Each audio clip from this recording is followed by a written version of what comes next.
Sadhguru Nath Maharaj Ki Jai, and welcome to Jagadambe Reads the Holy Books of India, Bhaktavijaya62. As you may remember, the evil-minded people of Kabir's town invited Vaishnavas from all over the place to come and have lunch at Kabir's house. So they spent their own money in inviting these Vaishnavas.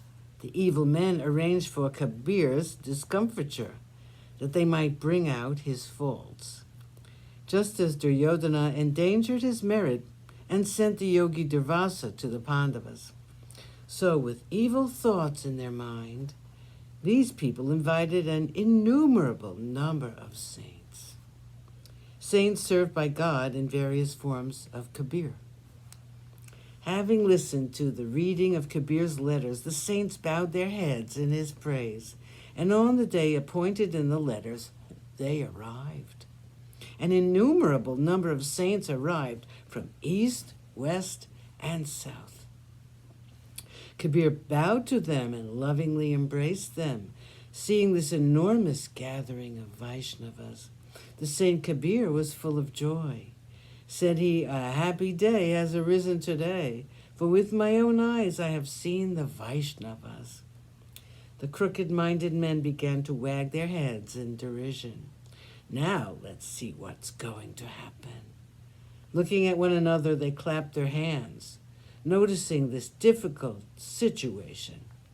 The dweller in Ayodhya, the life of Janaki, Rama, said to himself, "I cannot bear to have any lack found in my bhakta on my account." Kabir is one entirely detached from the thinkings of this world.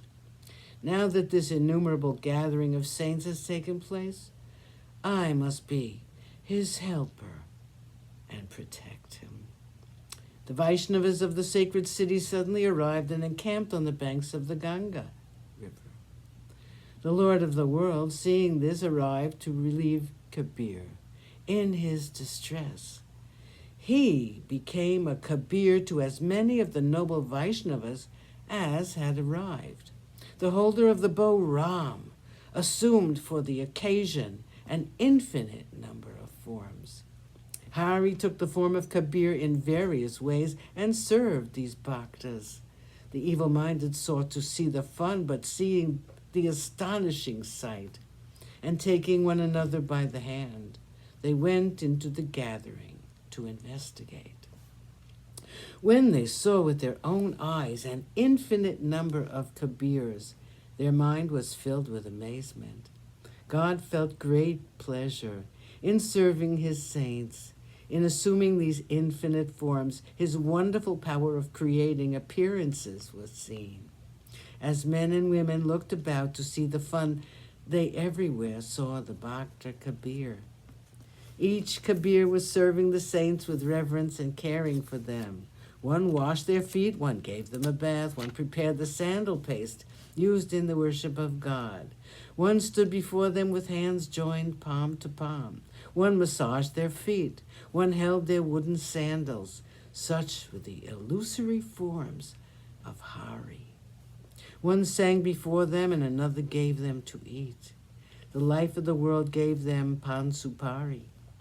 He helped some to lie on beds and himself sat by them. To some of them Krishna spoke in tender tones. Krishna powdered bhang and gave it to some. To some he gave the kusumba juice to drink.